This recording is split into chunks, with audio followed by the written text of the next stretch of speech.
ఓం మహాగణాధిపతయే నమః. ఓం గురుభ్యో నమః. ఓం శ్రీమాత్రే నమః. పరమేశ్వర స్వరూపమైనటువంటి జ్యోతిష, వాస్తు మరియు ఇతర అనేకమైనటువంటి శాస్త్రములను మనకు అందించినటువంటి మహర్షులకి నమస్కారం. హయగ్రీవ హయగ్రీవ హయగ్రీవేతి యో వదేత్ తస్య నిస్సరతే వాణీ జహ్నుకన్యా ప్రవాహవత్. అరుణాం కరుణాతరంగితాక్షీం ధృతపాశాంకుశపుష్పబాణచాపాం అనిమాదిభిరావృతాం మయూకైః అహమిత్యేవ విభావయే భవానీం. శ్రీమాత్రే నమః. ప్రేక్షకులకి ఆ లలితాంబిక అమ్మవారి యొక్క అనుగ్రహం పరిపూర్ణంగా కలగాలని మనస్ఫూర్తిగా కోరుకుంటూ మనం ఈరోజు చెప్పుకోబోయేటువంటి టాపిక్ ఏమిటి అని చెప్పి చూసుకున్నట్లయితే, శుక్రగ్రహము ప్రతి ఒక్కరికి కూడా ఒక్కొక్క గ్రహము ఒక్కొక్క ఫలితం ఇస్తుంది. శుక్రుడు ధనానికి, సుఖానికి, వివాహానికి, లగ్జరీగా ఉండేటువంటి విషయాలకి కారకుడు. కాబట్టి మీకు గనక శుక్రగ్రహ అనుగ్రహం కావాలి, ప్రతి ఒక్కరూ కోరుకుంటారు శుక్రగ్రహ అనుగ్రహం కావాలండి, నాకు శుక్రమహర్దశ నడుస్తుందంటే ఓ మంచి దశ అనుకుంటారు. కానీ ఆ శుక్రదశ ఒక్కోసారి కొంతమందికి యోగించదు, కొంతమందికి యోగిస్తుంది. ఇప్పుడు ఆ శుక్రుడు యోగించాలంటే ఏం చేయాలి, ఏ దేవతారాధన ఎలా చేసుకోవాలి, అదేవిధంగా మీ లగ్నం నుంచి శుక్రుడు ఎన్నో అధిపతి అవుతాడు, ఎన్నో అధిపతి అయినందుకు ఎటువంటి ఫలితాలు ఇస్తాడు, అదేవిధంగా మీకు శుక్రుడు ఫలానా గ్రహంతో కలిసినప్పుడు ఎటువంటి ఫలితాలు వస్తాయి. శుక్రుడు సహజంగానే వివాహ, భార్యాకారకుడు, ధనకారకుడు అని చెప్పుకున్నాం. కాబట్టి దీనికి సంబంధించినటువంటి పూర్తి వివరణ మనం ఈ యొక్క వీడియోలో చూద్దాం.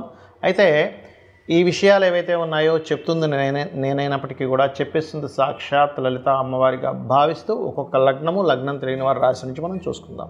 మీన లగ్నము, మీన రాశి. మీనం వారికి కనుక చూసుకున్నట్లయితే శుక్రగ్రహము పర్టికులర్గా ఇక్కడ మీకు తృతీయ అష్టమ అధిపతి.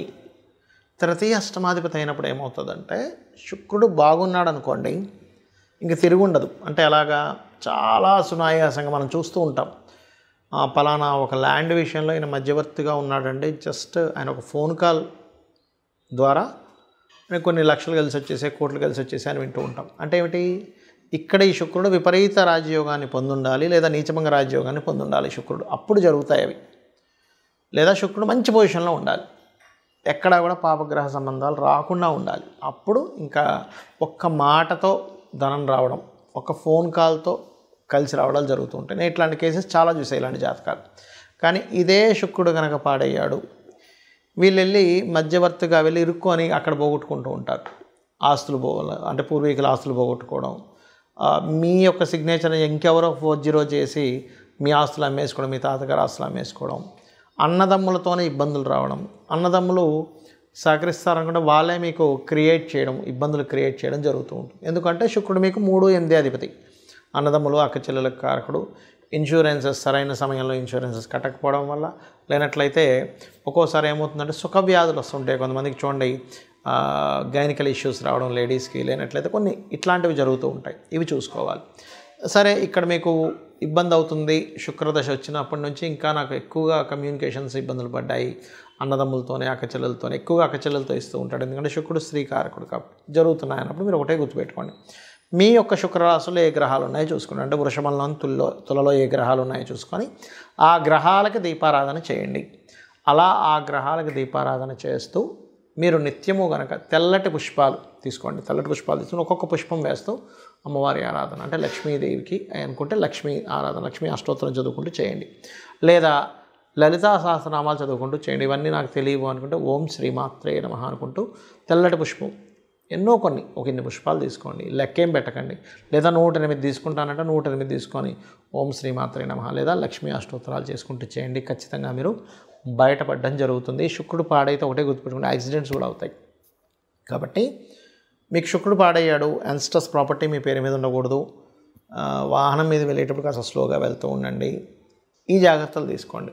బాగున్నాడు, అద్భుతంగా ఉంటుంది. కాకపోతే బాగుపరుచుకోవడానికి కూడా ఈ తెల్లటి పుష్పాలతో అమ్మవారిని ఆరాధించడం ఖచ్చితంగా దోషం పోగొడుతుంది. చాలామందికి శుక్ర సంబంధించినటువంటి మహాదశలు వచ్చినప్పుడు యోగించదు. ఎందుకు యోగించదో కూడా చెప్తా ఇప్పుడు నేను మీకు. శుక్రుడు గుర్తుపెట్టుకోండి, శుక్ర రాశుల్లో ఏదైనా పాపగ్రహాలు ఉన్నా, చాలా ఇన్డెప్త్ సంబంధించిన విషయం ఇది.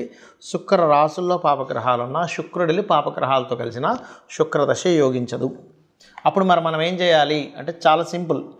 ఏ గ్రహాల ద్వారా అయితే ఆ యొక్క రాశులు ప్రభావితమయ్యాయో ఆ గ్రహాలకు సంబంధించినటువంటి దానము లేదా దేవతారాధన చేసుకోవాలి, గుర్తుపెట్టుకోండి. ఇప్పుడు ఎలాగండి ఇది ఎందుకు ఇలా పనిచేస్తుంది అంటే చిన్న ఎగ్జాంపుల్ చెప్తా చూడండి. మీకు ఒక అబ్బాయో అమ్మాయో ఉన్నారు, వాళ్ళని తీసుకెళ్ళి హాస్టల్లో వేశారు. హాస్టల్లో వేసి చదువుకునే సమయంలో హాస్టల్లో ఉండేటువంటి రూమ్మేట్స్ కనుక కరెక్ట్ పర్సన్స్ అనుకోండి, ఇంకా బాగా చదువుతాడు, అమ్మాయి కావచ్చు అబ్బాయి కావచ్చు. అదే హాస్టల్లో రూమ్మేట్స్ ఉన్నటువంటి వాళ్ళు కనుక ఈ అబ్బాయి యొక్క చదువుని కాన్సన్ట్రేషన్ పక్క తెప్పించేలాగా ఉన్నారనుకోండి, అప్పుడు పరిస్థితి ఏంటి? ఈ అబ్బాయి చదువు మీద, అమ్మాయి కావచ్చు అబ్బాయి కావచ్చు, చదువు మీద కాన్సన్ట్రేషన్ పక్కకు పోతుంది. అలాగే గ్రహాలు ఎప్పుడు కూడా ఆ శుక్రరాశుల్లో ఉండేటువంటి గ్రహాలు ఏమిటో చెక్ చేసుకోవాలి, శుక్రుడితో ఉండేటువంటి గ్రహాలు ఏంటో చెక్ చేసుకోవాలి. దాన్నే PAC అంటారు, అంటే ప్లేస్మెంట్, ఆస్పెక్ట్ అండ్ కంజంక్షన్. ఇది చాలా ముఖ్యమైనటువంటిది. అలాగే శుక్రుడితో కొన్ని గ్రహాలు కలిసి ఉంటాయని మనం చెప్పుకున్నాం, దానివల్ల కూడా ఫలితాలు వస్తాయని చెప్పుకున్నాం. ఉదాహరణకి శుక్రుడితో రవి ఉన్నాడు అనుకోండి, కంబస్ట్ అయ్యాడు. ఉదాహరణకి రవితో శుక్రుడు, అప్పుడు ఏమైపోతుంది? శుక్రదశ రాగానే అన్ని స్ట్రక్ అయిపోతూ ఉంటాయి. అలా కాకుండా కంబస్ట్ అవ్వలేదు కానీ కలిసి ఉన్నారు, అంటే 8 డిగ్రీలు దాటి ఉన్నారు. అప్పుడేమవుతుంది? శుక్రదశ వచ్చినప్పటి నుంచే రాజకీయంగా వెళ్ళడం కానీ, అధికారికంగా వెళ్ళడం కానీ, సంతానం మూలంగా గ్రోత్ అవ్వడం కానీ, గవర్నమెంట్ రిలేటెడ్ సంబంధించిన ధనయోగాలు కానీ జరుగుతూ ఉంటాయి.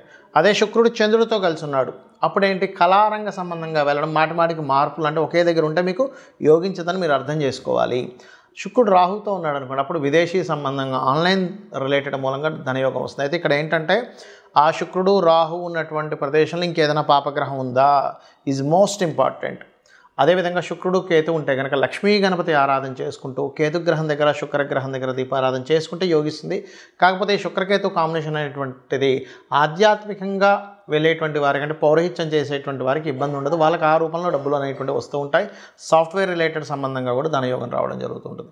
అదే శుక్రుడు బుధుడు కలిసి ఉన్నాడు, వ్యాపారం మూలంగా ధనయోగం. అయితే ఇక్కడ బాగా అర్థం చేసుకోండి, శుక్ర బుధులు కలిసి ఉన్నంత మాత్రాన్ని వ్యాపారం అని వెళ్ళకండి. శుక్ర రాశుల్లో ఉండే గ్రహాలేంటి, బుధ రాశుల్లో ఉండే గ్రహాలేంటి? ఉట్టి శుక్రబుధులే ఉన్నారా, ఇంకేదైనా గ్రహం కలిసి ఉందా? ఎందుకంటే ఇప్పుడు శుక్రుడు బుధుడు కుజుడు కలిసి ఉన్నాడు, అప్పుడేమవుతుంది? వ్యాపారంలోకి వెళ్ళడం ద్వారా ఘర్షణలు వస్తూ ఉంటాయి. చాలా ఇంపార్టెంట్ ఇది, ఎందుకంటే ఒక ప్లానెట్ ఒక రిజల్ట్ ఇస్తుంది అన్నప్పుడు అది ఇంకా ఏ ప్లానెట్తో కలిసి ఉంది, అది ఏమి ఇవ్వబోతుంది, ఒక వ్యక్తి ఒక దాంట్లోకి అడుగు పెడుతున్నాడు అన్నప్పుడు ఆ అడుగు పెట్టినప్పుడు జరిగేటువంటి ఫలితాలు ఏమిటి, ఎలా ఉంటాయి అనేటువంటిది చాలా క్లీన్గా అబ్జర్వ్ చేయాలి. అదేవిధంగా మరొకటి ఏంటంటే శుక్ర శని కాంబినేషన్ ఉంది, పురుష జాతకం అనుకోండి. ఇది ఉదాహరణకి ఖచ్చితంగా వారికి వచ్చేటువంటి భార్య ఎవరైతే ఉన్నారో తను కూడా జాబ్ చేస్తుందని చెప్పొచ్చు. అలా కాకుండా కేతు కూడా కలిసినాడు, జాబ్ చేయదు. అంటే ఏంటి? ఒక ప్లానెట్ ఉన్నప్పుడు ఒక రిజల్ట్ ఇస్తుంది, కానీ అది ఇంకొక ప్లానెట్ వచ్చినప్పుడు దాని రిజల్ట్ మార్చుకుంటూ ఉంటుంది. అలా కాకుండా శుక్రుడు శని కాకుండా బుధుడు కూడా ఉన్నాడు, వచ్చేటువంటి జీవిత భాగస్వామి జాబ్తో పాటు బిజినెస్ కూడా చేస్తుందని చెప్పొచ్చు. అలా కాకుండా శుక్రుడు కుజుడు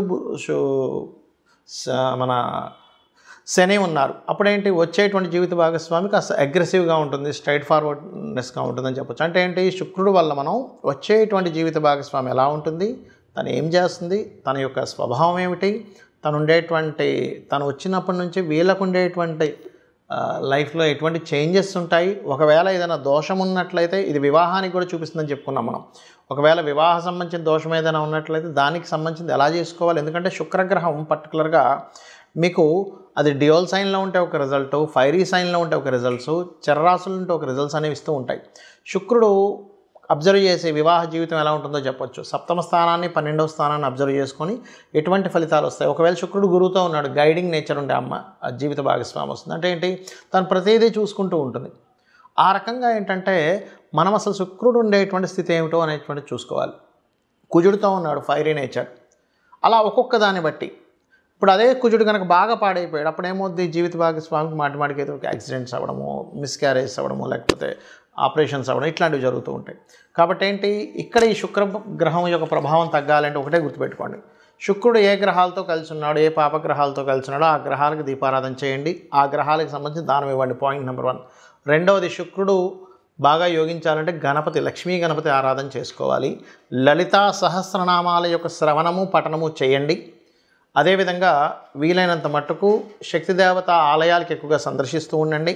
మరియు గోవుకి శుక్రవారం పూట చపాతీ, అంటే నూనె వేయకుండా ఉండేటువంటి చపాతీ మీద చక్కగా తేనెను పూసి 3 చపాతీలు తీసుకుని దంచిన ముక్కలుగా చేసి శుక్రుడికి సంబంధించినటువంటి శుక్రుడు అధిష్టాన దేవత అమ్మవారి నామాలు చదువుతూ లలితాహాస నామాలు కావచ్చు, ఓం లక్ష్మీదేవి అయిన నమః అనుకుంటూ గోవుకు తినిపించండి. దీనివల్ల ఏమవుతుందంటే శుక్రుడి యొక్క అనుగ్రహం కలిగిందనుకోండి, ధనము చక్కగా సుఖాలు, భోగాలు, భార్య ద్వారా అనుకూలత, వివాహం ద్వారా అనుకూలత కలుగుతుంది. శుక్రుడు అనుకూలించినప్పుడు ఏం జరుగుతాయంటే స్త్రీల ద్వారానే గొడవలు, వివాహం ద్వారా గొడవలు, ధనం ఎవరికైనా ఇచ్చి గొడవలు, ఇవి జరుగుతూ ఉంటాయి. కాబట్టి వీటి నుంచి మీరు బయటపడాలి. ఎందుకంటే స్త్రీ శాపం కూడా శుక్రుడు ద్వారానే చూస్తాం మనం. ఇవి జరగాలంటే నిత్యము అమ్మవారి ఆరాధన చేయండి. శుక్రగ్రహం యోగిస్తుంది.